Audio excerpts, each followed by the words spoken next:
Hey everybody, I'm back with another long video of us playing Minecraft and talking about life and self-improvement and spirituality and deep topics. And a lot of you guys liked the other video I did where it was like almost 2 hours long and we just had relaxing commentary about life and self-improvement and how to improve your life and just relaxing commentary while I play Minecraft in the background. A lot of you guys really liked that, so I'm going to be doing the same thing in this video. We're going to be just talking about my life story, some self-improvement advice as I usually do. I gotta turn the sounds down. This is really, really loud. But yeah, we're just going to have some relaxing Minecraft gameplay while we talk about life and some very deep things. So if that sounds interesting to you, if you just want to have a long video that you can play in the background of doing something else, or maybe you're just relaxing at night and you're trying to fall asleep and you're one of those people who can't fall asleep without playing a video in the background, then consider watching this video. This will be a good one. I've been told that my voice sounds like butter, so apparently I'm a good voice to listen to if you're trying to fall asleep or trying to relax. But you're gonna get some things out of this video as well. It's not just gonna be for like enjoyment or to relax and hear something in the background. This is also going to be very helpful and useful, and I'm going to give you guys good advice, like good life advice, and you're going to also hear my life story and maybe learn a couple lessons from it. So if that sounds interesting, then stay along for the ride and watch this entire video with me and join me along this journey of talking about deep topics and playing Minecraft. I've really enjoyed making these. It's been a lot of fun, but if you don't know who I am, I make self-improvement content. I just talk about how to improve your life, how to be better, how to feel better, how to not feel numb and depressed and anxious anymore. In today's video, I'm going to be talking about basically my life story for the most part. We'll get into some other things later on as well, but for right now, we're going to be talking about my life story. But basically, if you're wondering, like, why should I listen to you about, like, improving my life? Well, what does this random Minecraft YouTuber know about improving my life and how to like get out of this rut and how to stop hating myself? Well, I'm here to tell you that I've gone through so much of my life, and I used to genuinely hate my life so much. I used to be so depressed, so anxious. Also had a disorder I was living with called trichotillomania, which is an OCD disorder, which we'll get into later. But this like drastically affected my life and like everyday life, and I hated it. I genuinely hated it. And I was numb. I felt numb. I didn't feel anything anymore. I just didn't want to be alive. And at one point I even tried to end it all, and I was almost successful. I actually had like the weapon in my hand and I almost did it. So I have some deep stuff to go over in today's video. So if you're if that's interesting to you, then consider joining me along for the ride. But what I want you guys to do in the comments with me, this is a really important thing. And I know if you're watching this like in the background or something, then I understand if you can't do this, but I would really like it if you just did this, and then you can go and like spend the rest of the video just passively listening. But I want you to write down in the comments or on a piece of paper or in your journal 3 to 5 things you're grateful for. Even if you don't feel grateful for them, just like kind of like at least pretend to be grateful. Like if you don't feel it, but like you are like logically you're kind of grateful for your mom, or like your hands and your feet, and like being able to be healthy and walk and have eyesight. You might not feel gratitude for that, but you can like logically like know that you're grateful for those things. Just write it down anyway. You don't have to feel it, just like force it. And after each thing that you write, I want you to spend just like 30 seconds with me, just really like feeling grateful, trying to force the feeling of gratitude. So I'm going to go ahead and write along with you guys. I am grateful for caffeine. I am grateful for caffeine because it gives me energy for the day and makes me feel kind of like a sense of like excitement to start my morning with like working on videos. If I just have like a little coffee on the side or an energy drink, it really motivates me to just like work super hard and follow my purpose even when I don't feel like it, even when I'm tired. So I'm grateful for caffeine. I'm grateful that it's so widespread. I'm grateful that I get to like drink it and like have it on such a like easy, like that it's so easily accessible. I'm just so grateful for that. I am grateful for my dad and all that he sacrificed for us. Now, you're gonna be hearing a lot about my childhood story today and my whole like life story. So, I'm gonna be talking about my dad just a little bit in my story of my life. But no matter what I say, I just want to say I am grateful for my dad, and I'm grateful for all that he sacrificed, all that he went through, all the stress and anxiety he went through, just to like give us like a good life. Even though he messed up a lot, he was living life for the first time just like us, and he tried his best. I am also lastly grateful for you guys.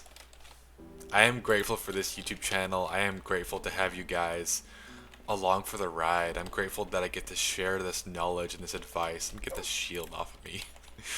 I am grateful for this advice and like all the knowledge I have that I can help you guys with. It is so meaningful and so special that I get to like genuinely make an impact. Ride. Thank you for 1,300 subscribers. By the time this video gets out, it's probably going to be like 1,400 or 1,500. I am so grateful. Not even just for the success, I'm just grateful that I get to like see your beautiful comments, that I get to help you guys, that I get to make an impact in your guys' lives. I'm grateful for the Discord that I have and the community we have, the people trying to improve their life, and like the brotherhood, the family that we have, which by the way, you can join that right now. It's in the description below.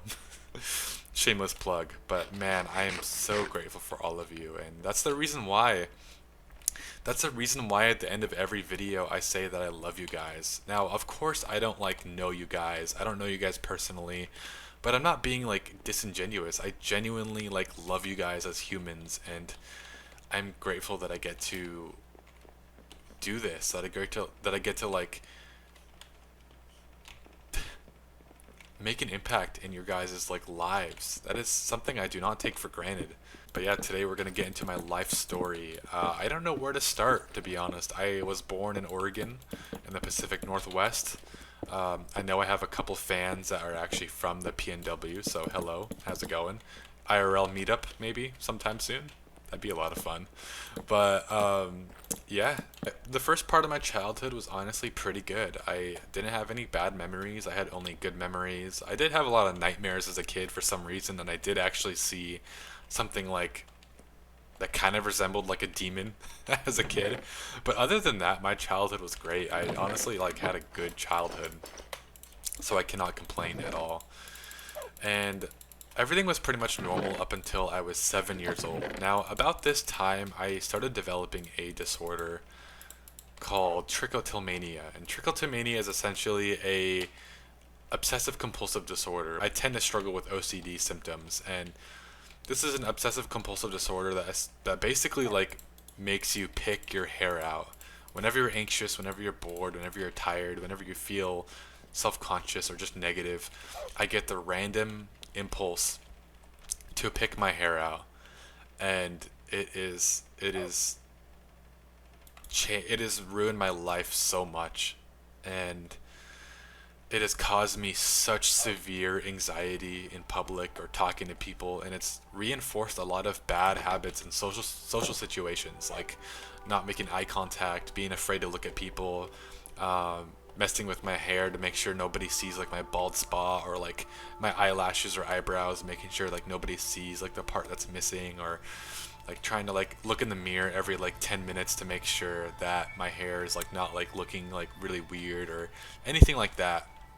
And this like obsession with like pulling my hair out when I was stressed, when I was anxious, when I was just not in a good state,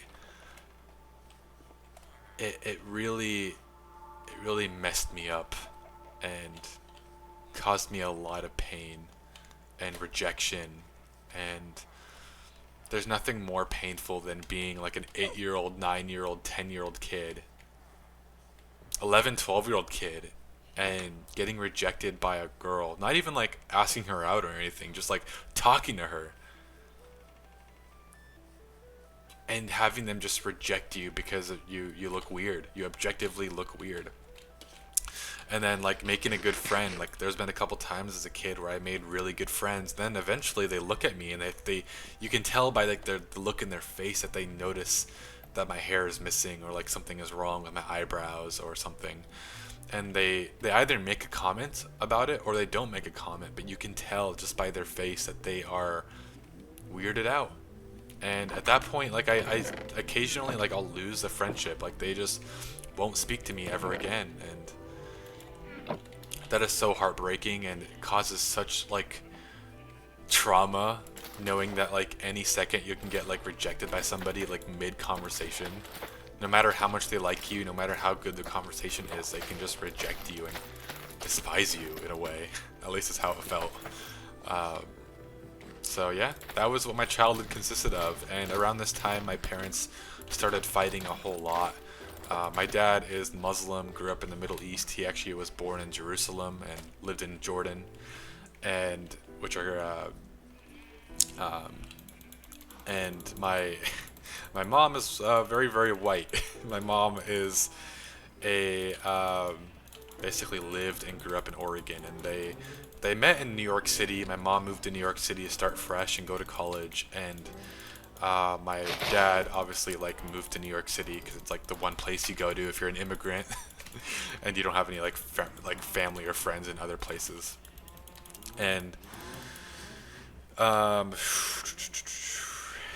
so they met, they got married pretty fast, and then at that point, my brother was born, then I was born, and it was pretty good. But then around the time I was like 7 or 8 years old, they started fighting a lot, and it caused a lot of negativity, just negative thoughts all the time. You know, when your life is just surrounded by negativity and cursing and like shouting and screaming and fighting and throwing things, you all your mind really like thinks of is like negative thoughts and like sad thoughts, and then your parents take it out on you. They scream at you, they fight with you, and now you just feel terrible because you feel like nobody loves you. You feel rejected. Why is there a random cow in here?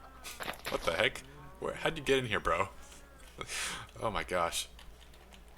You just feel rejected. You feel like nobody loves you, and I remember crying myself to sleep as a kid a lot, like saying like, "Oh, nobody loves me," and like, I know like that's kind of like a funny thing to say because most kids say that when they get in trouble or something, but I genuinely believed it. I genuinely believed that nobody loved me, that I was hated, because that's how I was treated. I would do nothing wrong, and yet I have memories of times where I did nothing wrong and just getting yelled at, or maybe I would try to get them to stop fighting, and my dad would like get super angry at me, and like there's been a couple times where he would put my face inside the couch and like make it so I couldn't breathe, and then just start beating me like non-stop. Yeah.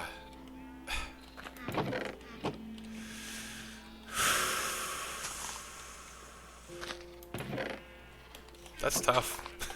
That's tough to grow up with, definitely, and it definitely did leave scars, and trauma, which I have mostly worked through and mostly been delivered of, thanks to God, but a lot of which I still have, and I still get tendencies to think negative thoughts, and I still have to like do daily habits and daily practices to make sure I don't think negatively or talk negatively or have like a negative feeling or all the time just about my life. So I have to fix that. I have to be watchful of that all the time. But yeah, eventually in 2012 they got divorced, and my parents got divorced, and it was a mess. Right off the bat, my mom got custody of us, and my mom has always been like emotionally there for us, but like physically, our needs were never met. We often went hungry. We never had food. She was staying at home every day and just depressed about everything and like negative, and she gained a lot of weight. She basically like lived life in this like depressive state, and it really ruined our lives. And we would go to the neighbor's house literally like asking for food because we weren't getting any, and part of that is our fault. We were kind of picky eaters, but still, like, if we were that hungry, we would just eat at home. We would just eat whatever was available, but no, we definitely went hungry, and that's rough.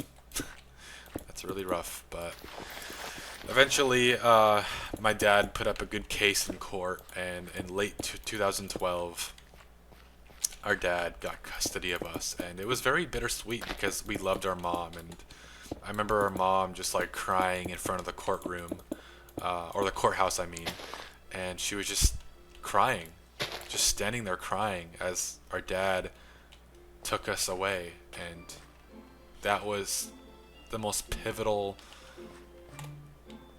emotional time of my life as a kid that I've ever had. Like the most memorable, but like not in a good way, experience. She literally was sobbing because the kids that she birthed literally like are being taken away from her. And my mom's always been like a super emotional person, like not like in like a manipulative way, but like in a truly like she's just a very like feely kind of person. So is my dad, but my dad's more like numb to the world at this point in time. And seeing this, being so torn between what's right and like what's just hard to do,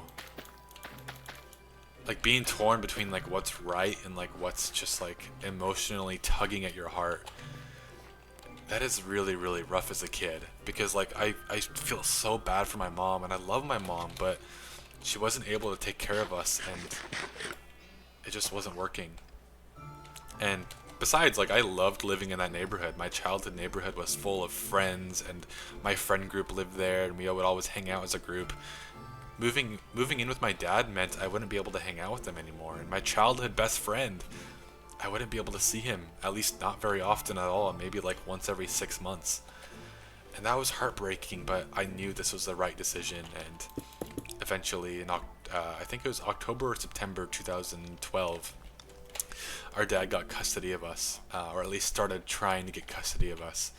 And it just so happens in October 9th of 2012, my dad finally got custody of us because our mom actually did something really, really bad. She was still in her depressive episode, but she was essentially, I don't know if she was drunk. I don't know what was wrong. I don't know if she was tired, but we were driving. She was with her new boyfriend at the time. We were driving. Super nice guy, by the way. I hope he's still doing good. We were driving on this back road, this back like windy road through like the hills of my town. And she was going like 55 miles per hour, and then eventually she hits like a piece of gravel or like a pothole or something. I don't know. I was like half asleep in the back seat, so I really don't remember.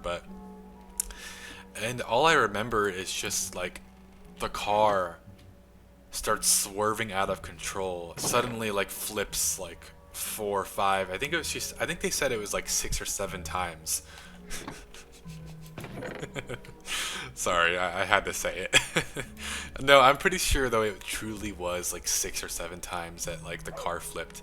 And if you look at pictures of the car, if I have like the picture, I can put it on screen here, but I don't know if I do.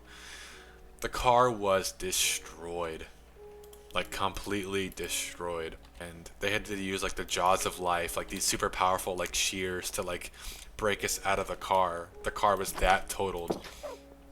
And our lives were changed forever, and literally like not even like a day or two, I think it was like 3 days after this, like we were in the hospital and our dad officially got custody of us. And like that's when like that courthouse thing happened, and she was crying, and like I started crying because like she was crying, and like I felt so bad, but it had to be done. And keep in mind, I was 8 years old at the time, and I'm struggling with everything that I've been struggling with that I just talked about, with like OCD and depression and anxiety at school. At this point, I was struggling in school as well. I wasn't getting good grades, and I wasn't paying attention. And eventually, they thought I was stupid.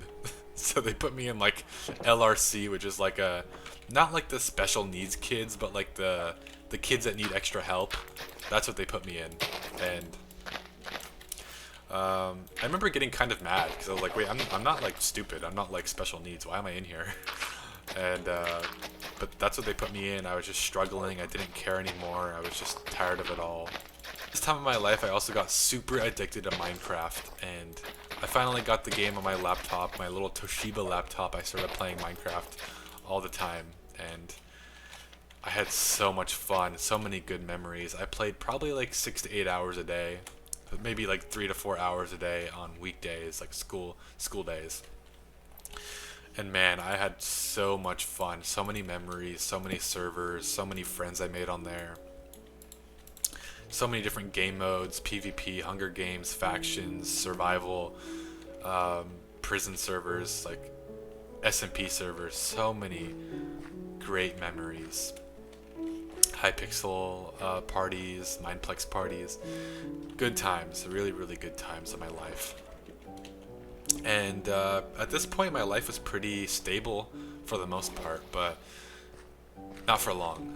Something else happened that changed my life. And in late 2013, I started getting really, really sick.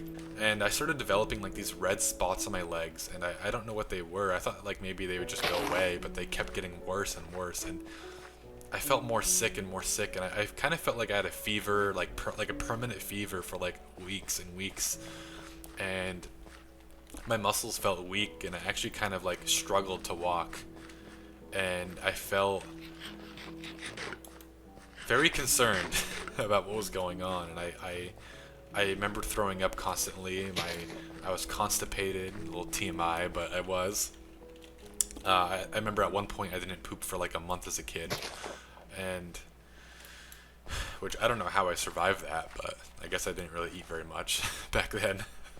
So, but yeah, I started getting really sick, and at this point my mom started getting visitation of us. My mom lived with my grandparents, and I used to play Minecraft. I had a lot of good memories of late nights playing Minecraft at their house as well.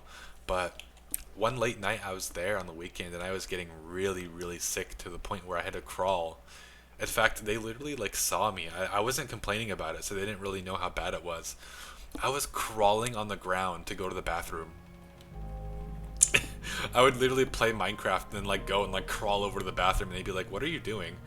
And I was like, "I can't walk," and they saw like the red spots on my legs and realized like, "Oh my gosh, we need to take him to the hospital right now." And so I went to the hospital, and eventually they transferred me to a different hospital because it was like such a weird case that they had to deal with.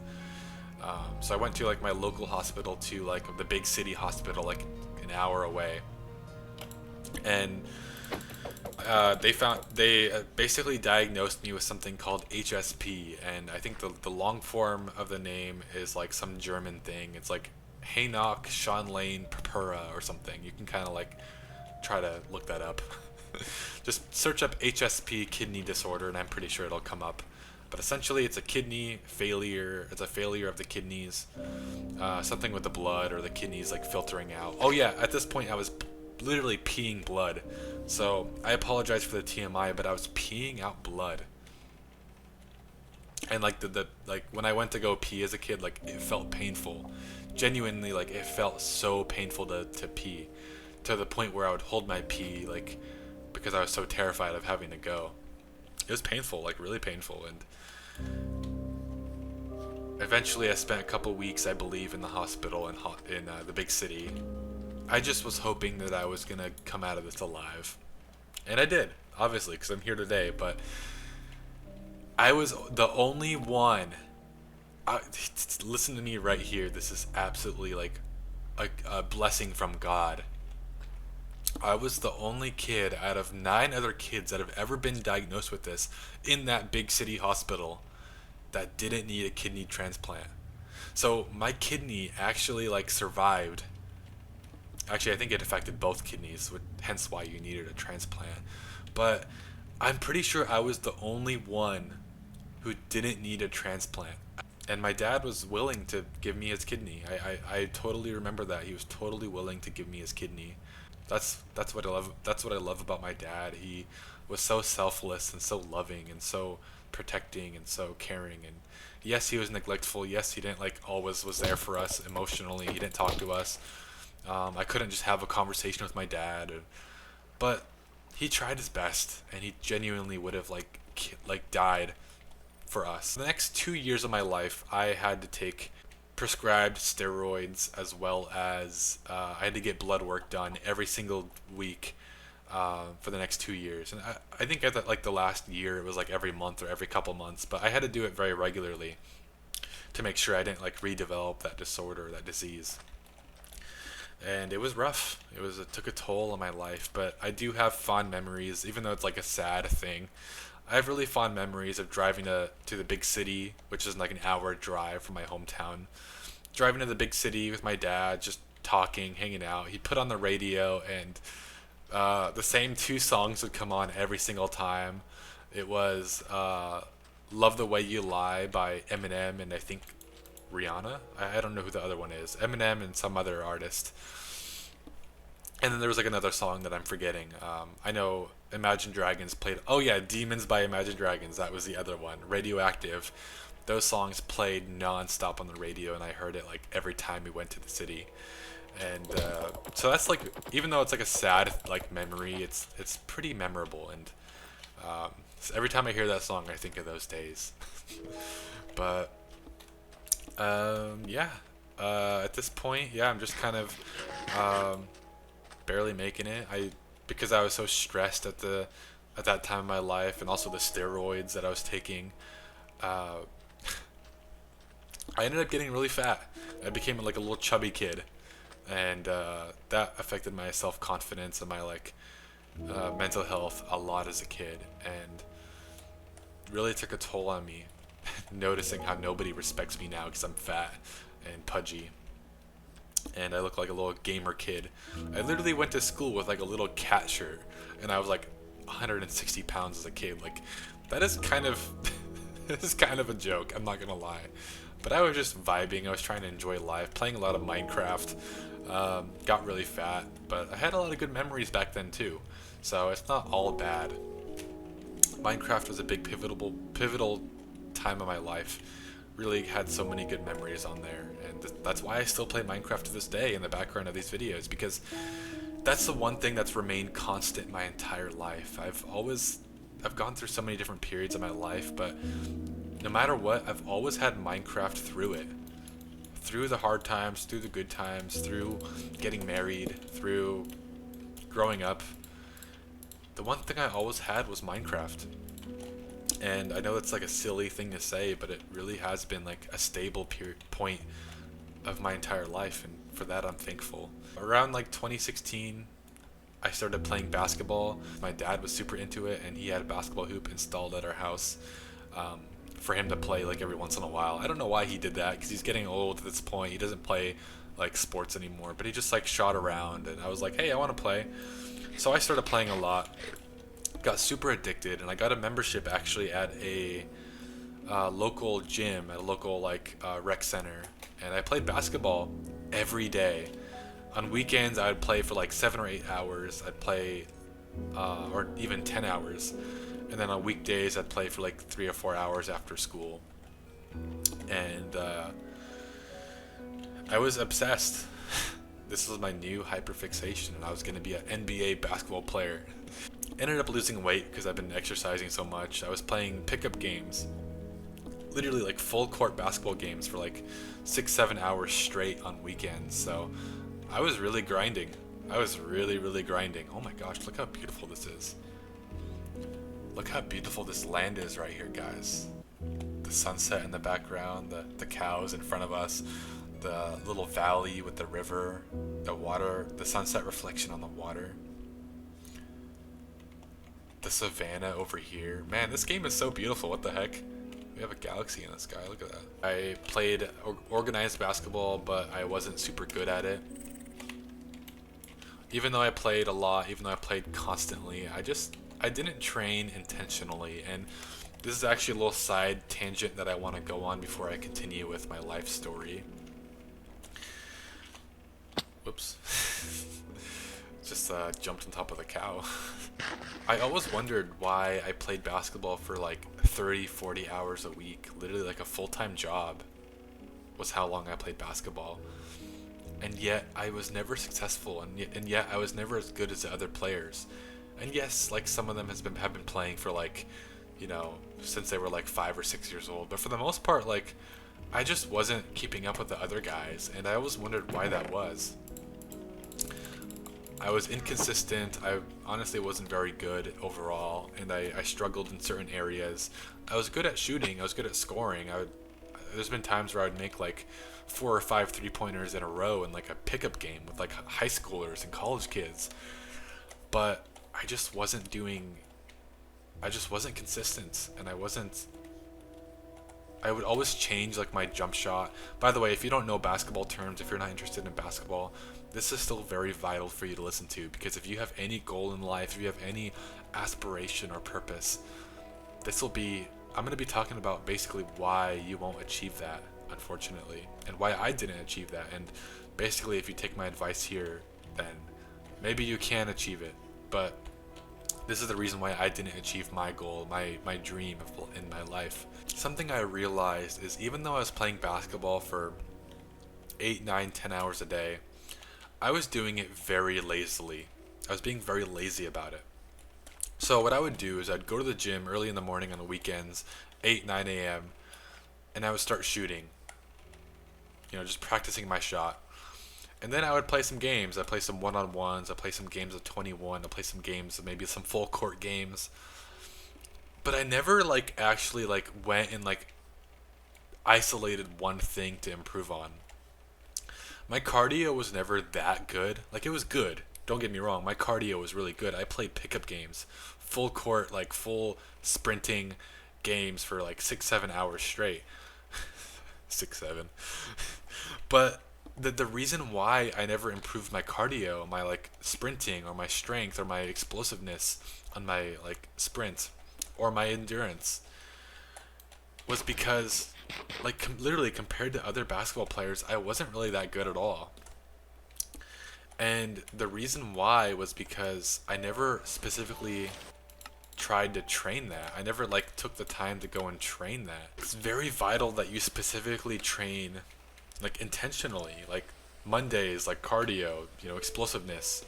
Tuesdays, endurance. Wednesdays, practice your close-up shots and your rebounding. Play pickup games, sure, you can play games, but specifically try and practice rebounding in the game. If I go and watch a video on how to dribble, or a cool new move to use for dribbling, or a strategy to implement, or a play that you can run in a game, when I watch a video on that, I should go and play and literally put that into practice. If you really want to achieve greatness in life, if you really want to achieve your dreams, this is how you need to do it.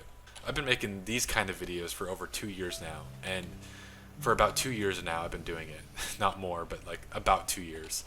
And the reason why I've gotten so much better is because every single time I upload a new video, at least for the most part, I try to think about one way I can improve from the last video. And I would watch videos on how to make better videos, or I'd watch videos on advice or knowledge, and immediately I would take notes.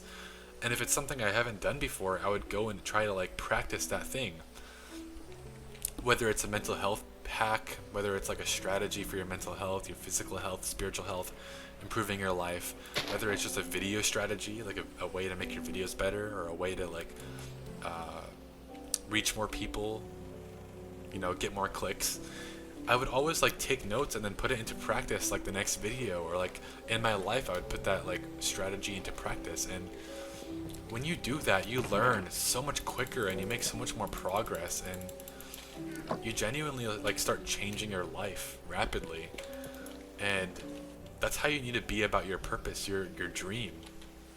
Whatever you want to achieve in life, you need to do that. There's nothing worse than being super passionate about something, more passionate than other people, and yet still falling short, still missing the mark, still being kind of trash. Somebody else, there's always going to be somebody more talented than you, and this is actually something my wife needs to hear.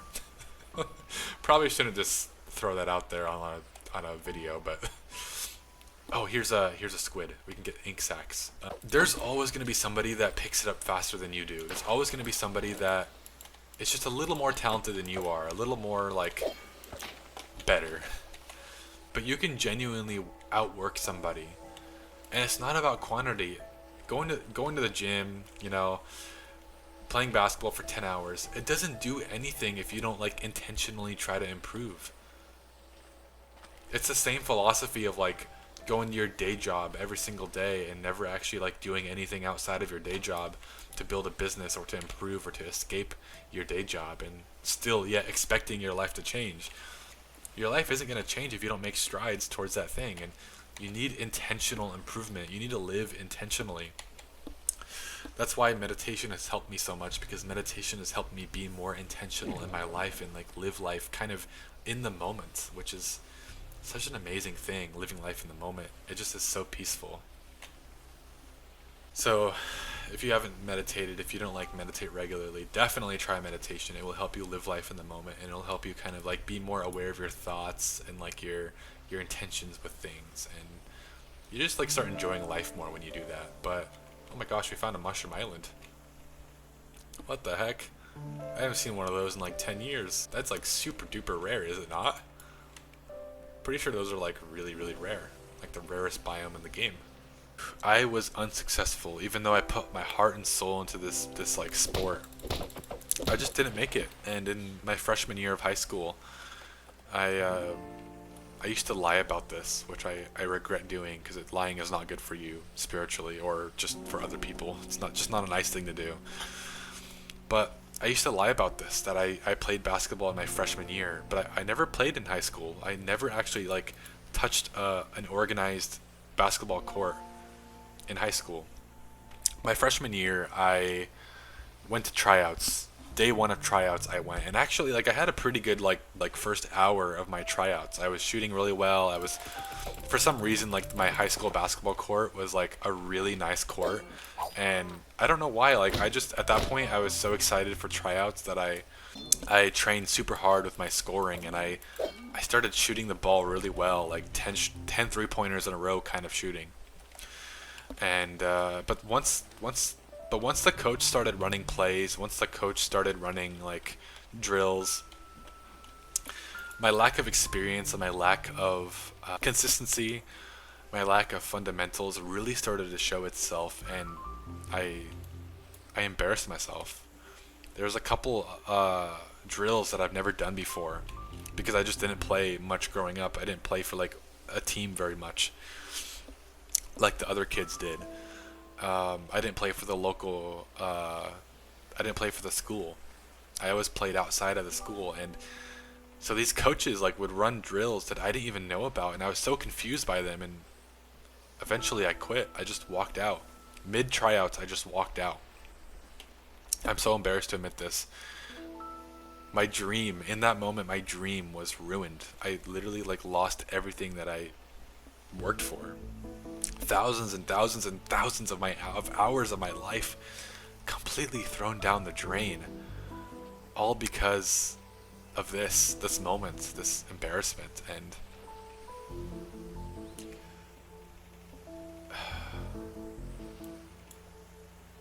I was so upset, because I knew that there was going to be people that made the team that were objectively worse than me at basketball, but they just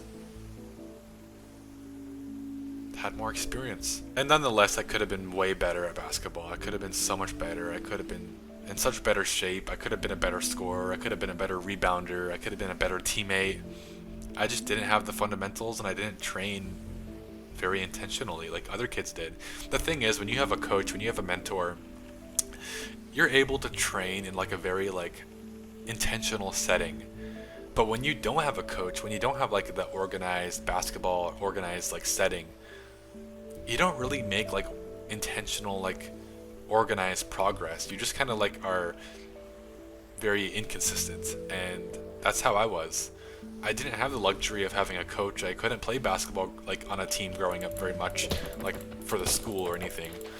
I played like, you know, locally, like little like organized leagues, but I never played like a real like basketball game in like high school or middle school, and like for the school. And because of that, I just didn't have like the coaching. I didn't have the drills. I didn't have the fundamentals down, and that had a big effect on me and my ability to be successful in my dream. After that day, I quit. I still played. I still played basketball. I still had a lot of fun, but I basically like decided from that day forward that basketball was not going to be a thing that I'll be able to do. There's no way I'll make the NBA. I'm already like 15 years old. I'm not really that great. And I just had a defeated mindset about it. When if I trained super duper hard and got super motivated by this incident, I probably would have like gotten really really good and played college and high school and played varsity and like made it to college and got a scholarship. And my life would look totally different right now, but I didn't. I started to sabotage. I started to get angry and I started to hate myself internally. I started to build up regret in my life. And I started basically for the first time in years of my life, I basically was without purpose. I was without meaning. I didn't have direction in life. My one dream that I had, my one purpose was down the drain. Hopeless. No chance. And that took a toll on my mental health, my sense of purpose, my reason for waking up in the morning. I started waking up late. I started indulging in bad habits. I developed I don't want to say the word, but a corn addiction, if you know what I mean. Like watching bad things online. I developed an addiction of that. I got super angry at the world. I would start fights with people at school, and I mean, I've always been a fighter, but I stopped for a while, and now I'm back to like getting into fights again, and I got very negative, self-deprecative, and instead of like just feeling bad about myself and like being bullied for like having like no eyebrows or something, I now started to fight back, like genuinely, like. And I was such a hateful person inside at the world, at myself, for failing everything and for wasting my life and for missing out on so much of my high school life, my childhood, my dream. I started I started watching TV shows and movies to pass the time and doom scrolling, and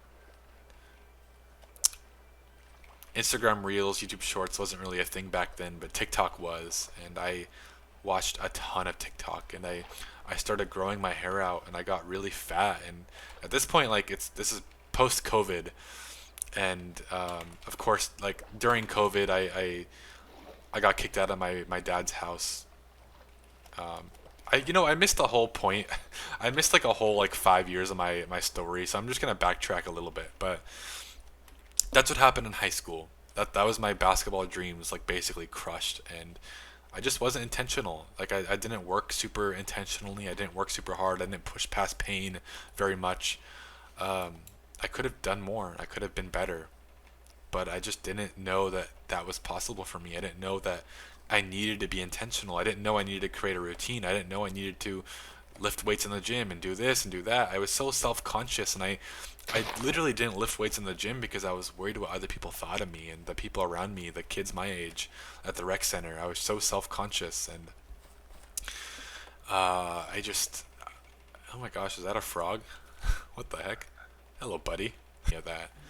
I didn't know that meditation would have helped me be a better basketball player. I didn't know eating healthy would have made me a better basketball player. I didn't know I can gain muscle and strength and by lifting weights. And man, I would have loved to lift weights back then. I would have loved it. I would have been addicted, but I just didn't do it. And backtrack a few years, my dad got remarried to somebody from Jordan, and she came to the United States. She came to live with us. I got married, and I almost immediately she became abusive. She didn't like us because we were very westernized. We didn't have Arab culture, which, I mean, how's that our fault? We weren't Muslim. I mean, I kind of was. At some point, I was like kind of Muslim. I was going to the mosque. I was praying. I was learning the prayer. I was saying the Shahada. I was basically a Muslim. Let's be real. By Islam standards, I was a Muslim. What is that? That's a wall, a big giant wall over there. What the heck? She started hitting us and spitting on us and fighting with us and getting angry at us, and very quickly I developed like trauma of like getting attacked or getting hurt by her. And there was one day where she was really upset with me. I don't know why. I really genuinely don't remember why. And she came in my room, and I don't know, maybe I said something back to her, maybe I said something not nice, I don't know.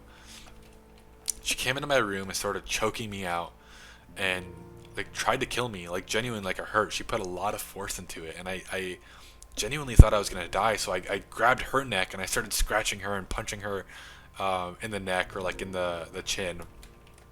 And I break free from her. I mean, I was just a little kid at the time, so she was stronger than me, but she's actually a very strong woman. It's kind of scary.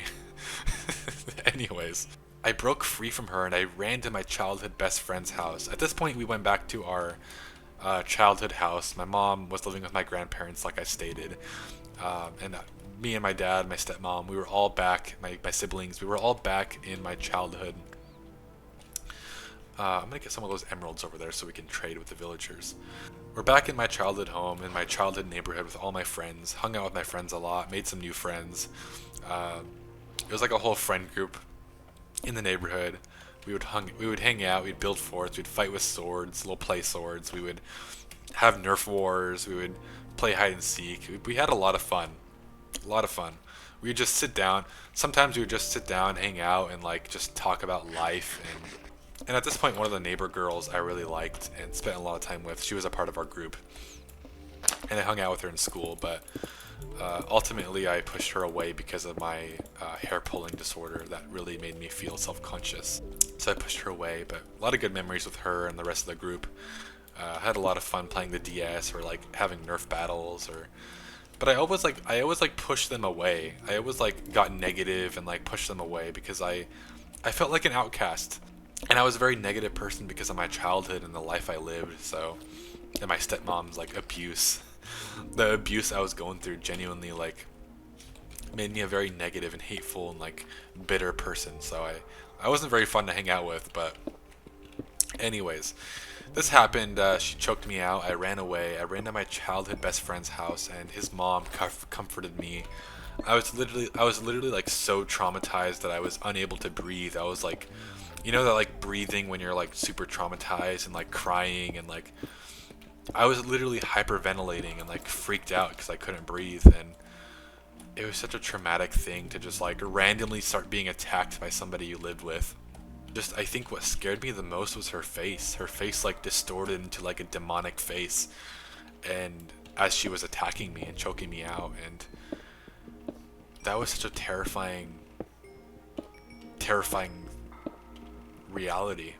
Eventually my dad, when he got off work, took me back and like told them, no, like we gotta take him back, like everything's fine, like, you know, I'll talk to her, so, you know, everything will be fine.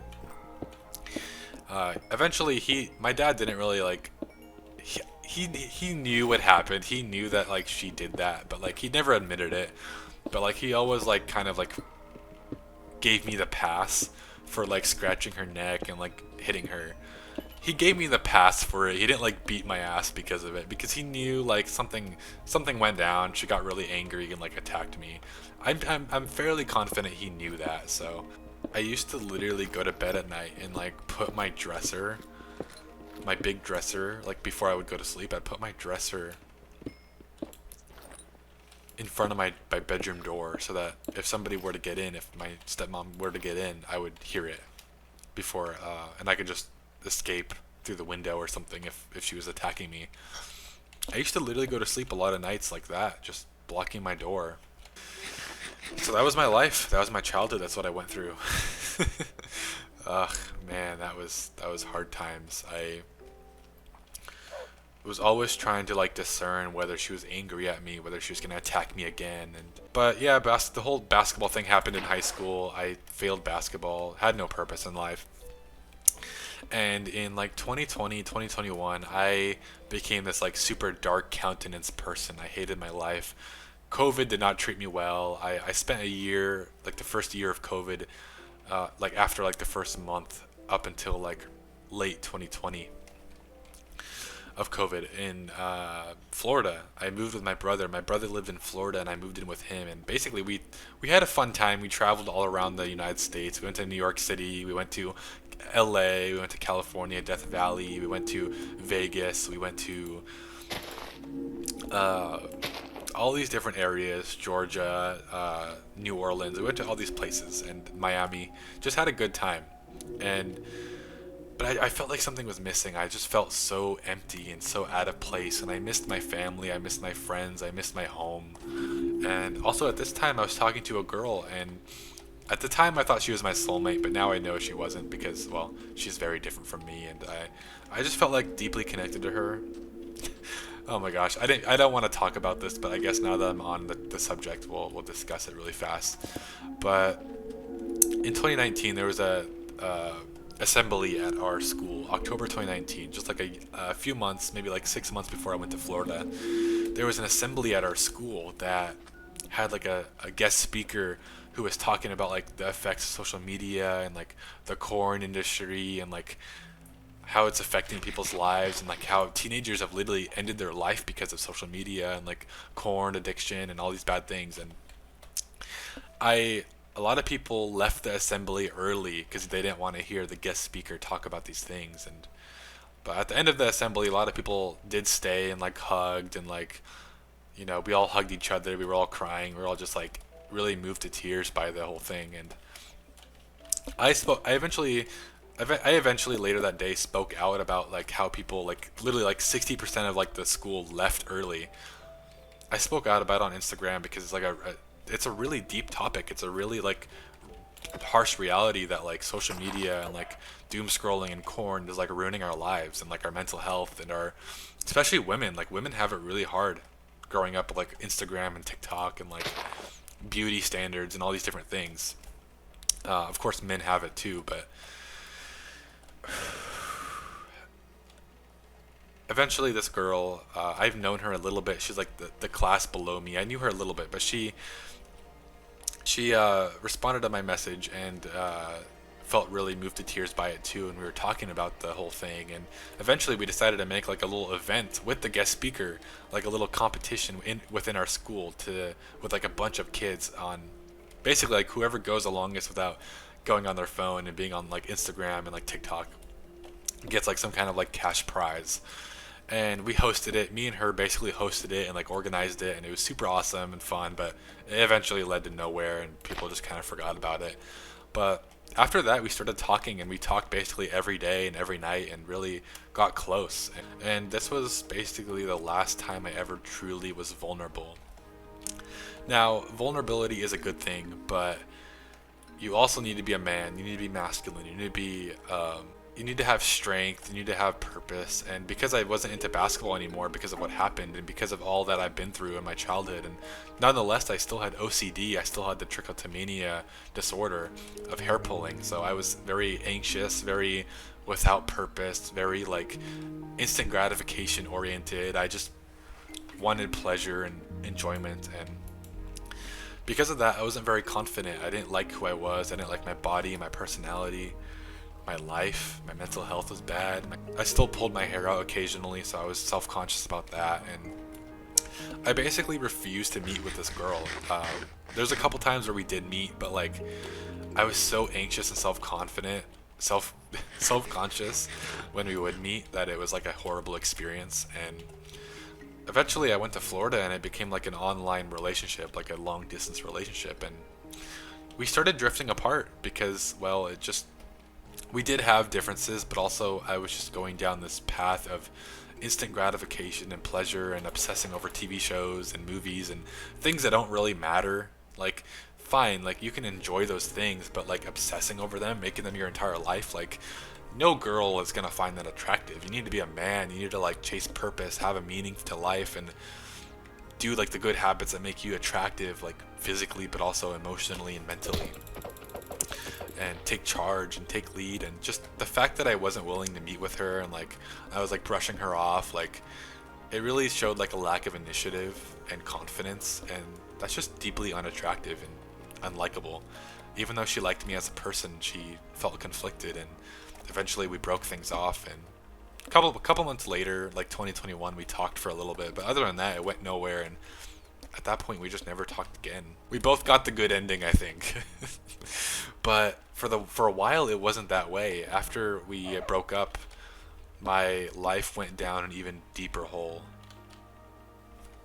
And I'm running out of time with this video, but I really want to talk about this because my life got so depressing. I had such a dark countenance. I wore a hoodie everywhere. I spent all my time in the darkness. I didn't want to go out in the light, literally like physically or symbolically or spiritually.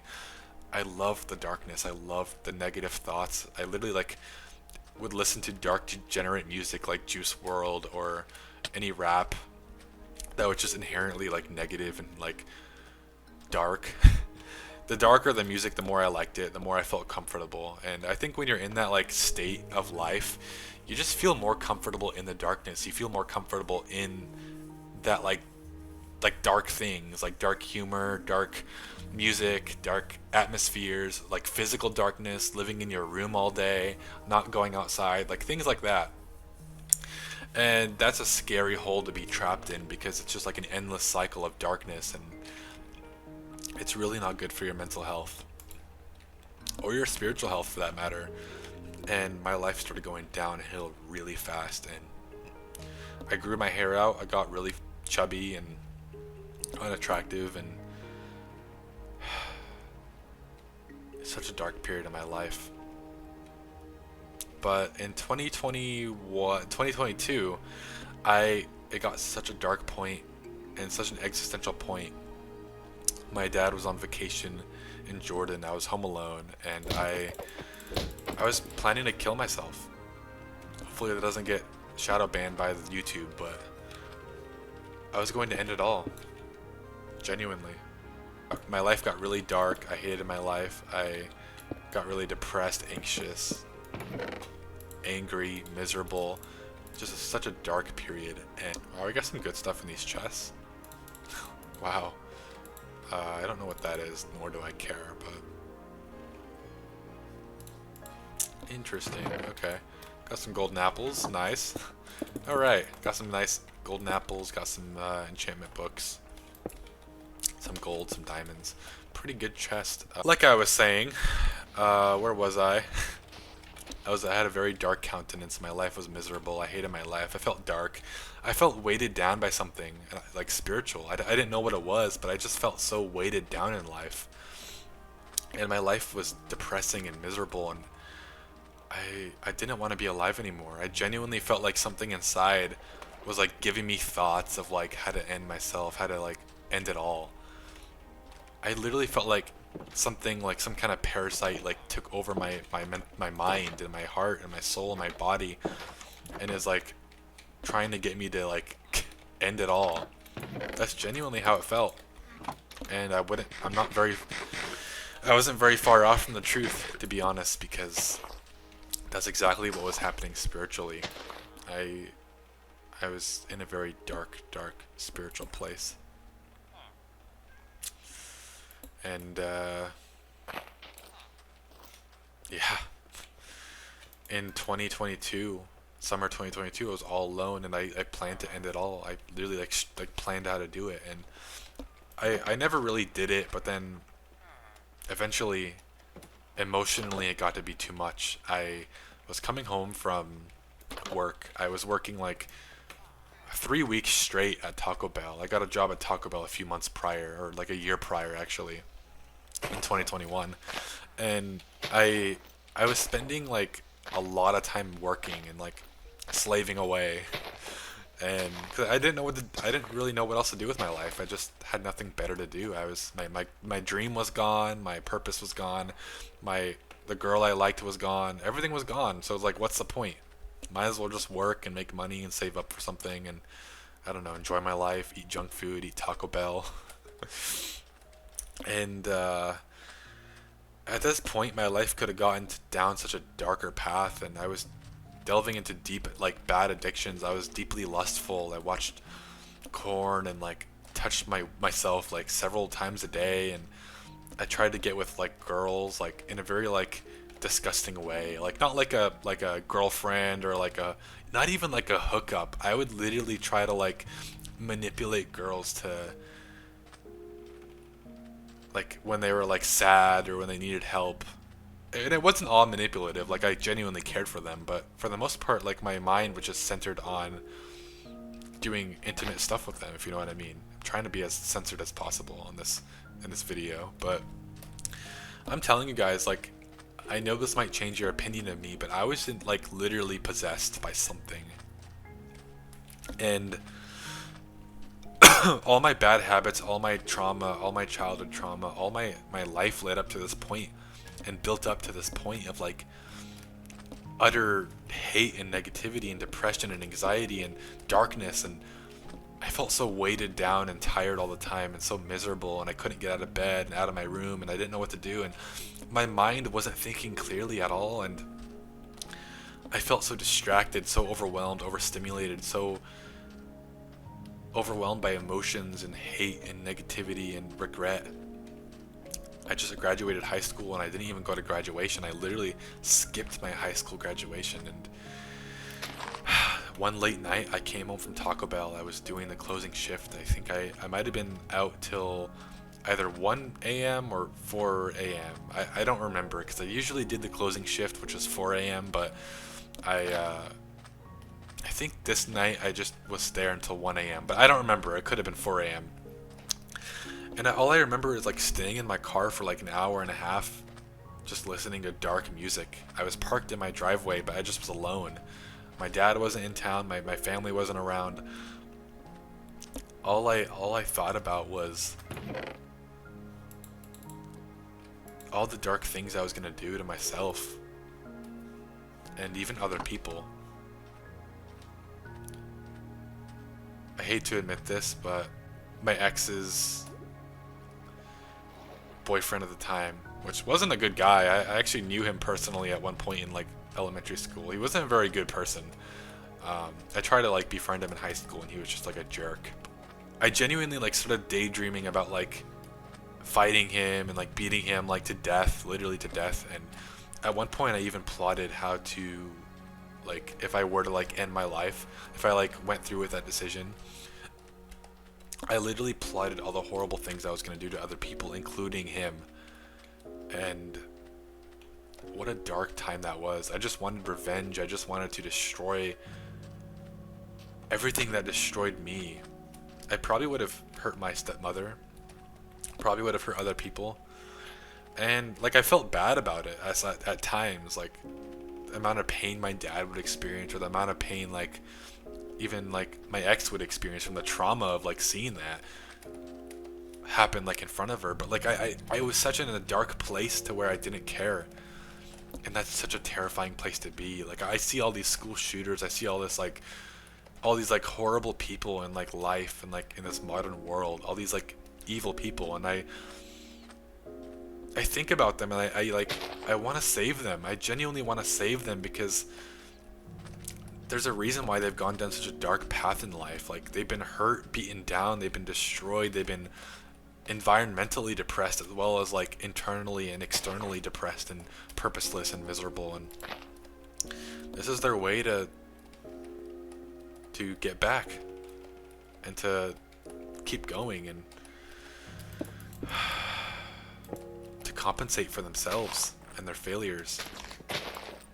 I know, because I was that guy. And in this moment, I just was so overwhelmed emotionally with these dark emotions from the music I was listening to, the Juice World, the degenerate music, and I was gonna do it. I was gonna end it all. I was gonna end it all. And I had a 10-inch hunting knife in my car that I kept for safety, because I was extremely paranoid at that time of my life. I was super dark and paranoid, and I expected like the worst to happen everywhere I went, and I wanted to be prepared. So I had a 10-inch hunting knife, and I took it out. I took it out of its sheath, and I literally like didn't even plan it. I just instinctively like threw it up to my neck. Keep in mind, this is a 10-inch hunting knife. If I put that to my neck, I would have died. Okay, that was a stupid decision. I just missed the MLG water bucket. This is a 10-inch hunting knife. There is no way that if I put that through my neck, no matter where I placed it, that I was gonna survive. It would have taken a miracle to like somehow like scream or something, or like make noise and get somebody to take me to the hospital or call 911 and like render it like medical aid. I was all alone in my car. I would have bled out, if not died, nearly instantly. And something stopped me. Just as like something instinctively made me kind of like pull up to my neck, like out of anger and like depression and frustration and like losing my will to live. Something also just stopped me in the moment. You could attribute that to self-preservation, and you'd probably be right. But you gotta realize I was deeply possessed by something that didn't want me alive, and I felt like something like spoke to me after that happened and told me to just live for one more day. Just go to bed. You need sleep. You're tired. You're exhausted from all the crying and like the sadness and like the overwhelming emotions and that I was feeling and like the hard work day. Something told me to just go on for one more day. Just one more day. You can think about this tomorrow. You can plan your own like death tomorrow, but for right now, just go to sleep and get some rest. Figure it out tomorrow. And that's what I did. I went inside and I fell asleep almost instantly because I was exhausted from all the work and all the sleepless nights and the mental fatigue. I moved on and I kept going one day at a time, and a couple months later I started going to the gym. I got a gym membership. I was driving now. I had a car, so of course I was able to get a gym membership, and I was really motivated to get in shape and like build muscle, and so yeah, got in the gym. And then at this time in my life also, like a few months prior to this actually, from my unalive attempt, a few months prior I was invited to go to church by my best friend, my childhood best friend, the same friend that took me in when I was attacked by my stepmom. And his family invited me to go to church. I was like, okay, like I'll go. It's like a social thing. It's a way to spend more time with my friend. I don't really get to see him much, so sure, like I'll do it. I was reluctant, but I did it. Keep in mind, I was still kind of like vaguely Muslim at the time, so I was very weirded out by church. And I mean, at this point, I was mostly atheist. I hated, if there was a God, I didn't like him. I didn't think he cared. I was resentful towards Christianity. I thought Christianity was like a cult. I thought it was stupid. All I knew about Christianity was how Jesus couldn't be God and how it was all a fairy tale and not even close to being believable. And I just thought about all the ways that the Catholic Church like would touch kids and do stuff like that. So I wasn't open to Christianity at all, but I started going with my childhood best friend, and keep in mind I had nothing left to hope for, nothing else to live for in life. So this was my last ditch effort. And I didn't think much of it. I'll be honest. I didn't think it was going to save me. I didn't think it was going to do anything, but I thought I'd go anyway.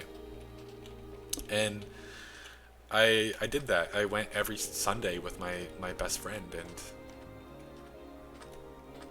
it touched my heart a little bit. It really did touch my heart a little bit, but for the most part it seemed stupid.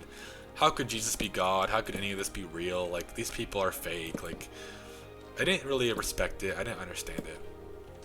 And in late 2022, after like maybe a month or two after my unalive attempt, my dad came back from Jordan.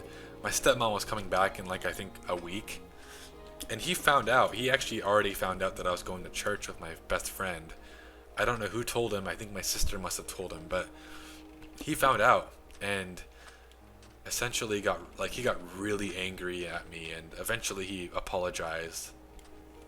First time I ever heard my dad apologize to me, by the way. But he apologized to me about getting mad and was like, okay, if you want to go to church, that's fine. Not my business. I'll be praying for you to be a Muslim again. But then my stepmom found out, and this caused hell.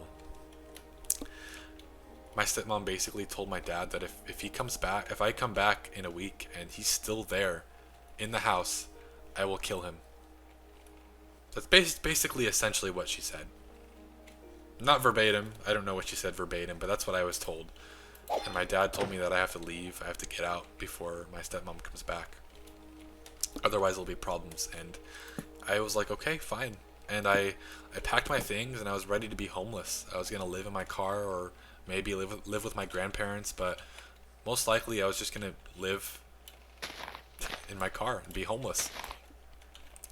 And maybe do like van life or car life or something like that. And eventually my best friend who was taking me to church with him offered to invite me in their home. So I was like, okay, like I'll go and live with them. Like I went to go and ugh, man. Sorry, 1 second, guys.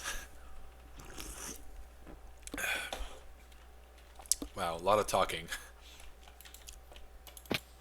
But I went to go live with them for a few months. I enrolled in community college, and I felt like I was starting to kind of chase goals again. I wanted to go to school to be a psychologist. I was starting to do better. I was going to the gym for a few months now consistently. I was eating clean. I was only eating eggs and like beef and like for the most part healthier foods. I was addicted to sugary coffees though, so that was like my vice that I needed to destroy and overcome at this time of my life. Those were not good for me at all, and I actually gained a lot of weight from that. But anyways, I was doing better. I even tried meditation, and meditation actually kind of improved my life a little bit. It made me more mindful, it made me more appreciative and more aware. I was doing better. And eventually my best friend, we had a lot of good memories together, a lot of good moments. He went off to college and moved away from his parents' house for a short time to go to university, and I was like, oh, I'm gonna go to university too. That same university, I'm gonna be with my best friend, and also my ex is there. Maybe I can get back with my ex. I can have a relationship with her now that I'm more confident and I've been going to the gym and I'm more happy, and maybe I can finally like get with her. um, Not long after that, she ended up in a relationship again, so that was off the table. I also dropped out of college. I was like, I can't do this anymore. I have no purpose. I This is such a waste of time. Like this community college was genuinely depressing to be at. Such a depressing atmosphere, and the work was stupid and actually kind of hard, but like hard in like a way where like I didn't want to do it. I just wanted to be doing psychology, not like math 180 or geometry or any of these classes. I didn't want to be doing these. I just wanted to be learning psychology and helping people and becoming this like I just wanted to contribute to the world, and this is my way to do that was becoming a psychologist, a therapist, some kind of counselor, something like that. And I tried to plan my route to university with my friend's mom, and I realized that I would have to pay like 50,000 a year to go to that university because I never got a scholarship. I never played basketball in high school. I never was successful. I never got like good grades in the last like year. I didn't get any scholarships, and I would have had to pay a lot of money, and I realized that that's not an option anymore. I couldn't take out a loan. I don't even think I can qualify for one, but even if I did, it was gonna ruin the rest of my life paying college loans that for something that I didn't even know I really wanted to do.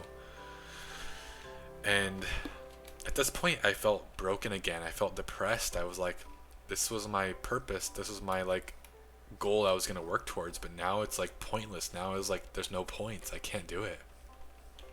I got depressed again. I got anxious. I was unsatisfied, unhappy, and my life started to spiral down again. And my friend went off to college. I was just kind of living with my friend's parents alone, and I was like already kind of considering leaving because I was like, why am I living with my friend's parents all by myself? Like, this is kind of weird. Uh, and I also lost my job, so I was like, oh great, like I have to worry about that now because I lost my job. And I was just not in a good space mentally, physically, spiritually, and I didn't know what to do. a few Quite a few months prior to this, I also went to a men's retreat up in like the mountains with my best friend, and had a really good spiritual encounter with like God, and like a really like meaningful message about brotherhood and like men's mental health at the retreat. And that was a great experience. Really just kind of opened me up to Jesus just a little bit, but not like totally. Still didn't like logically understand it, but basically for the few months after that retreat, we were doing Bible studies within like a small group of like men, older men and younger men, my age and also like 50s. And every time I went, I never understood anything. It never logically made sense, but I still kept going, and that definitely contributed to what happens next in the story. So Stay tuned. I my friend's parents basically said, it's probably best for you to leave, and I was like, yeah, I agree. And so I left. I left, and I was paying them rent, but like it was just a very weird atmosphere, and they also had like another family member living with them, and like their son is gone. It's like it's a weird little atmosphere going on. So I was like, okay, I'll leave, and I basically went to go live in my car, and I was that winter I was living in my car, and I was miserable. I was without direction. I was purposeless. I was anxious, depressed. I was going down a dark spiral in life again, and I honestly considered ending it all again. I knew about meditation, I knew about the gym, and I knew about how these things were improving my life, but I didn't know how to feel better existentially. I didn't know how to feel better spiritually. I didn't know how to feel like a kid again. I didn't know how to feel peace again. I didn't know how to feel existential peace for my life. I didn't know how to enjoy my life again. I didn't know how to find purpose or meaning or a direction to go in for my life. One late night, I was in my car. I think this was either January or February 2023, around that time. I was getting into New Age a little bit because I was like, well, I mean, maybe New Age is the answer. Maybe like grounding and like manifestation and like witchcraft. Like maybe like there's like real spiritual power here and like these like New Age concepts like crystals and like astrology. Maybe this is actually real. And I'll be honest, I felt like quite spiritual, but it felt so dark, and I felt like my dark countenance and my mental health was like my bad mental health was being reinforced in a negative way, and that was kind of like frightening to me. Because like yes, this felt good, this felt spiritual, but I felt like I was being eaten up by something really dark and possessed by something really dark. In my lowest moment, one late night, I cried out to Jesus as like a last resort. I was like, Jesus, like I need you right now. I need your presence. And if I don't see that you're real, I'm just gonna end it. I don't know what else to do with my life. I'm not like good towards anybody. I'm not good for anybody. I have no purpose. I'm not doing anything good. I'm just gonna end my life. And I cried out to Jesus. I cried out to Jesus, and I wanted His presence. I wanted like that peace that I felt at like the retreat, or like just in general. I felt a lot of peace when I was surrounded with my friends' family who were Christians, and I wanted to feel that peace. I wanted to feel God. I wanted to know God was real. I didn't logically believe in Him. I didn't logically understand Jesus or how He could be God. How could a human be God, you know? And I cried out, and I'm telling you guys instantly, I've told this story many times, so I won't keep it too long, but I felt instantly, I felt peace, like spiritual peace and spiritual joy. Like I felt joy, like I felt like as a kid. I felt like a kid again. I felt love from something bigger than me, something that was more powerful than me, like a father, like a spiritual father. I felt like I was being hugged by something bigger than me. I felt like I was content with my life, even though I just like 5 seconds ago I was purposeless. I was overwhelmed by my direction in life. I was anxious about where my life is going to go. And 5 seconds ago I was depressed and anxious and miserable and overwhelmed. And now I'm feeling content and at peace. And I felt so good. I felt so spiritually alive. I felt like I was living life in the moment. I felt like I was completely aware. I'm telling you guys, like, I've never felt this extreme of like mindfulness before. A lot of you know that I preach about meditation and mindfulness, but I never in my life of like meditation and like being like in the moment, practicing like living in the moment, I've never felt this degree of presence ever in my life again. I genuinely didn't get one distracting thought. I didn't get one distracting thought. Not, most of us don't even know what that would feel like to not get a distracting thought or an intrusive thought. To go like 10 minutes without getting a random thought or like feeling or like anxiety. I didn't get a single thought. And that was so peaceful. That was so amazing. I felt like I was so alive and like aware of my surroundings and so at peace. And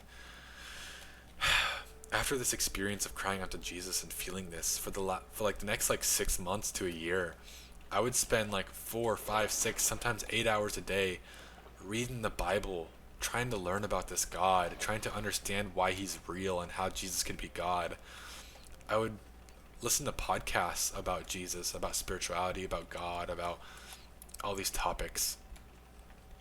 I got super deep into self-improvement. I started watching Hamza for self-improvement content and like how to improve your life. I started subscribing to courses on like mental health and like God and like spirituality. I started listening to audiobooks. I started listening to all these different things and like ways to be better. I started worshiping God every single day. I would wake up in my car in 25-degree weather, freezing cold Fahrenheit, and I felt so happy to wake up every morning. Every morning I woke up with joy. I would look at the sunrise and just cry because I was so happy. I would wake up and instantly listen to worship music and like feel so alive and so happy and joyful and grateful. I would gratitude journal about things I'm grateful for, and like genuinely it made me more grateful. I would meditate, I would pray every single day. I would read and study the Bible and all these topics, and it was such a spiritual life, such a meaningful life, and eventually it went away, but I still held on to some of the good habits. I was going to the gym every day. I was doing all these good habits like meditation, and so my life kept up.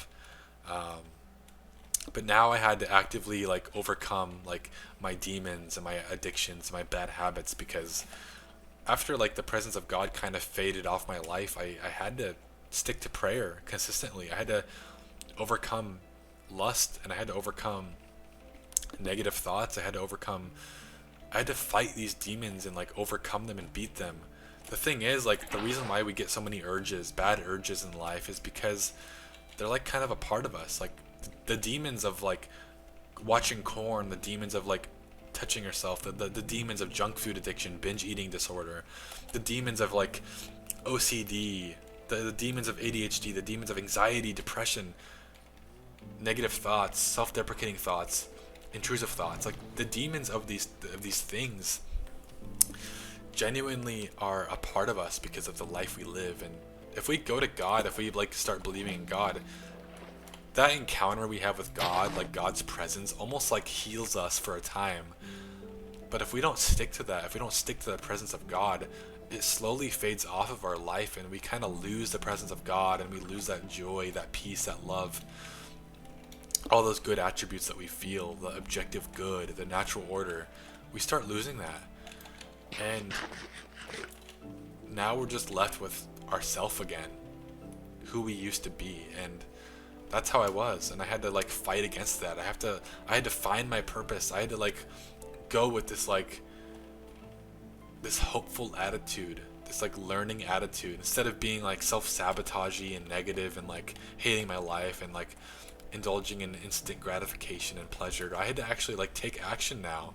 Now that I knew God was real, I knew that ending my life wasn't an option. I knew that indulging in these things weren't an option anymore, and I had to chase God. I had to chase good mental health. I had to chase purpose and find my purpose and find my meaning to my life, the reason why I'm here. I knew I had one. I just had to find it. And in late 2023, thankfully, I found my purpose. After months and months of fighting and like spiritual warfare and like overcoming my demons and like finding my purpose and trying to like do all these practices to find my purpose, I finally found my purpose. God literally spoke to my grandpa. At this point, I was living with my grandparents in a new apartment. That's a whole long story, but yeah, we had to get a new apartment. We had to move out of my grandparents' house.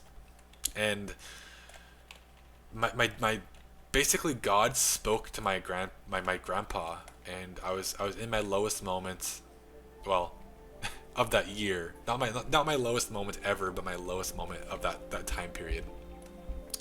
I was really anxious, really distracted. I was losing the battle with my demons and just, struggling with a lot of addictions and bad habits, and I was just falling down again in life, spiritually, mentally, and physically. I was skipping the gym a little bit, cheating on my diet, not being super healthy, not being super confident, being super mentally healthy. And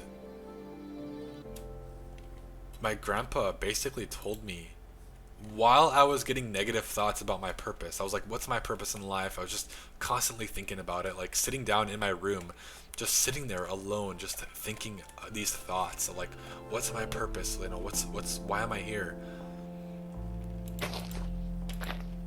And I started feeling like the inclination to make YouTube videos. I've always wanted to be a YouTuber growing up, but like at this point, like I didn't know if this was like something I should be doing. I just felt like inclined to make videos about like my journey, my life, the advice I learned from self-improvement, you know, meditation, journaling, like how those things like have been improving my life for the past year, and God and like prayer, and how these things like the spiritual laws of the universe and like the spiritual realities and like demons and angels. And I felt inclined to talk about these things on YouTube, but I resisted the urge, and I was like, oh, I don't know how to do it. I don't know what to do. I don't know how to start. I don't want to do it. Being a YouTuber is cringy. I don't want to do it. I was getting these thoughts in my room, and my grandpa actually like barges in to my room and says, if you don't obey God, you will be, he said Yahweh, but that's like the Hebrew version of God. If you don't obey Yahweh, you will be miserable for the rest of your life. And instantly I realized that he's talking about doing YouTube, making videos and reaching people through this. And for the next couple months, I just grinded. I just worked super hard. I wrote a plan, like, okay, I have to get a camera, I have to do this, I have to do that, I have to start this channel, I have to make these videos, I have to script this video. Instantly I got to work, and it was the most purposeful time of my life. For the first time in many months, I felt God again. I felt like the presence of God. I literally would wake up every single morning, and I would go listen to worship music, I'd pray, and then I would go and drive at 5 a.m. to go pray in my car in the parking lot of a coffee shop. Once the coffee shop opened, because the coffee shop like was closed, I got there at 5 a.m. or 6 a.m. and the coffee shop didn't open till 7 a.m. every day. I would pray in the parking lot until they opened at 7, and then I would go and like work on videos, study, like learn, and like, you know, write video scripts and all that, and like write my ebook that I was writing, which I haven't really been writing recently, you know, in the past year. But I was doing a bunch of work, and then like after like an hour of that, I would go and record like 3 or 4 videos like at the church. I would literally drive up to this like high point in my city where there's like a church, and I would record videos there. And if you've watched my other channel and like my old videos on my other channel, you would know about this. I would record my videos there, and man, if I could just tell you how I felt the most peace, the most joy, the most contentment, the most like love from God in that time of my life. Like, I don't know how to describe it, but I just felt like something bigger than me, aka God, was proud of me, was like happy with me, was like genuinely like by my side, giving me the right words to speak, giving me the right knowledge, helping me film these videos, and helping me like work on this purpose. For the first time in my life, I found purpose, I found meaning, and that was life-changing, genuinely. And I'm so grateful I had this encounter, this realization that like this is what I'm supposed to be doing. Because now I spent the next few months obsessing over it, and after just like 2 months of videos, I already gained 600 subscribers, and I would go on to hit 1,000 not too long later. And then I started this channel. Just a couple months later, I started this channel in like March 2024, February 2024. And I started making these videos on this channel, and it was rocky at first. It was a hard beginning, but it genuinely gave me a lot of purpose. And I'm so grateful that I've been able to make an impact in your guys' lives. I've heard so many stories of how these videos have helped you guys, and I'm so grateful for that. I'm so grateful that I get to make an impact in your guys' lives. I've gotten so many beautiful comments of the impact I've made, and I'm grateful for that. I'm not going to go too much longer with my life story, but in a couple months after that, after starting this channel, I found my wife, and we were talking online. It was actually funny how we met. I'm just going to be really quick here because I've talked about this in other videos, but I was on a dating site. I haven't used dating sites in like or dating app, and I haven't used any dating apps in like over a year because I just wasn't interested. I was working on my purpose. I was chasing God. I was on self improvement. I was working on my gym progress, trying to hit like 225 bench press. Like I wasn't like interested in girls or any of that. And like deep down, I wanted a wife. Of course, I wanted to like.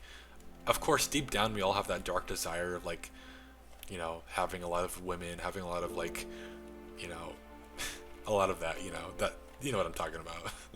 We all have that dark desire, but I was actively rejecting that desire to chase God and to like serve God and to do this purpose and to like to help people, to make an impact in people's lives and to show people that like there's a better alternative for their life and they can genuinely change their life. And my story is a testament to that. But I downloaded this app. I haven't downloaded it in over a year, and I haven't even really been on dating apps in over 2 years. But I downloaded it just for one day. I logged back into my account, and I saw this girl, and I swiped right on her. I think she swiped right on me first, and I swiped right back on her. She was really beautiful, and for some reason, something just spoke to me. Something was like, you need to message this girl. In fact, you can talk to my wife. She'll tell you how like funny of a message I sent her. Like it was just like literally it was just hey. No exclamation, no like context, just hey. That was the message I sent her. I was not interested in I was not interested in any relationship. I just wanted to work on my purpose, be on self-improvement, chase God, improve, grow, be better, and chase this like spiritual and like mental and physical high in my life. That was my goal. That was my life. I didn't want a relationship at the time. I didn't want to deal with that. And yet, in my least expected moment, I found her. And I wasn't expecting it, but literally, like we were both, for the record, she only installed the app like a few days prior. And she was actually getting ready to delete the app because she didn't want to be on there anymore. Because it was super discouraging. And I was only on there for a day. One day. And it just so happens that we coincided on the same day we were on that app. Literally, if I wasn't on the app again, we would have never talked ever again. But I kept the app for that night. She responded almost instantly and messaged me like a big long message. And like, I engaged with her, and like for some weird reason, even though I was like hurt by like other girls and I like didn't feel like I could be vulnerable or open, I felt like because I improved my life so much and because I was such a man, such a like a masculine person, I made so much progress physically, mentally, spiritually. I was happy, I was stoic, I was close to God, I was physically in shape. I felt like I could be vulnerable and open, because if she didn't accept that, if she didn't accept me as my like true self, then like fine, who cares? Back to working on my purpose. That's my worst case scenario. So why not just be vulnerable and see if she's the one? I was super authentic, super open, and we literally, like, every text we sent back and forth was like literally like 100 words, and we clicked super fast and had a really good time. Just like with my ex, though, I refused to hang out with her. I was like, nope, I have to work on God. I have to work on this purpose that God gave me. I have to be close to God, and I can't meet with you. I can't be with you. I'm sorry. Like, I just wanted to make friends. I just wanted to, I don't even know why I installed this app for like the day I did. I just didn't want to. I don't know. I was super hesitant, and eventually we met after like a month of talking, and a month later we were living together, which probably wasn't the best idea, but we were just so sure of everything. Our first date was so spiritual. It was the first time I felt God's presence so strongly. Literally, like that day, we spent 8 hours just walking in the park and talking. 8 hours of walking in the park and talking. No date night, no dinner, no like, nothing. Just walking in the park. That was it. Until sunset. Literally, like, it rained that day. There was a beautiful rainbow. It was sunny, but like also misty, like a mist kind of, like a mist rain. Not like a heavy rain, but like a mist kind of rain. We felt so spiritual. We felt so present. We literally was like, we didn't get any distracting thoughts. We were completely in the moment, and we just felt so much of God. We felt so spiritual, and we decided we're gonna get married.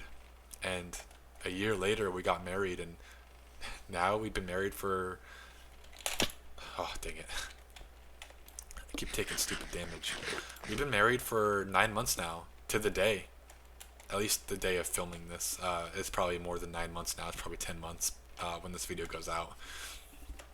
Or 9.5. But yeah, we got married on February 22nd, 2025. And this has been my life now. And don't get me wrong, it's been a rough past year and a half, but in the past couple months I finally found a groove again. I've finally been grinding again. I've finally been serving God again and talking to God again and feeling spiritual and like making gym progress, and like I've been making progress towards my goals, and I just feel so happy again, so good again. And I've been on full-time self-improvement. I've been committing to meditation and journaling and reading the Bible and like learning and like reading books, and I've been doing all this and like overcoming my negative thoughts. I've been working on beating the demon of like negative thoughts over my life. I've been working on overcoming negativity, self-sabotage, and genuinely I've been successful, and my life in the past couple months have completely changed just by making these few internal improvements.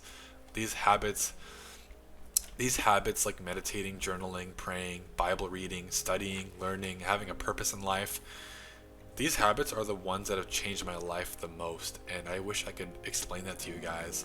I work a dead-end job. I don't have any monumental like monetary success. In fact, I have nothing. And yet, I'm the happiest I ever was. Well, except for the time I was homeless and I found God, but I've been pretty happy and content and joyful and just grateful for life. And all thanks to God, and all thanks to my purpose, and all thanks to the self-improvement habits that have improved my mindfulness, my intentionality in life, my gratitude, overcoming demons of like negative thoughts, anxiety. It's been a long journey, but it's all been worth it, and now I get to share my experience with you guys and genuinely make an impact in the world. And guys, I have so many plans for the future. I have so many plans to make this like a big thing. I have so many other plans that I can't even speak on that are like life-changing, that will literally change the world. And I don't say this to be like bragging. I say this because I want to help people. I have such an important testimony. I have such important advice I can give to people with like the experiences I've had or the addictions I've fully overcome. I haven't watched porn in 3 years. I haven't touched my wee-wee in 3 years. I haven't eaten junk food consistently for a while. I've been meditating, I've been praying, I've been studying and having a purpose, and I found my purpose after like ruthless practice and ruthless like internal introspection. I finally found my purpose, and I really have all this knowledge and like experience to help people. I have spiritual knowledge, spiritual advice that I can help people with, and I have helped people with. I've gotten so many good comments on both channels of how I've helped people, and I'm immensely grateful for all of you for being a part of this and for being a part of this ride. I'm immensely grateful for all of you, each and every one of you, for watching these videos and being a part of the ride. Thank you. And keep watching my videos. I know sometimes they're not like the best content in the world, but you are much better off watching this content than watching Family Guy compilations or those like body cam videos. Like, they're not good for the soul. They're not good for your mind. They're not good for your mental health. How crazy is it that you can still indulge in like entertainment and like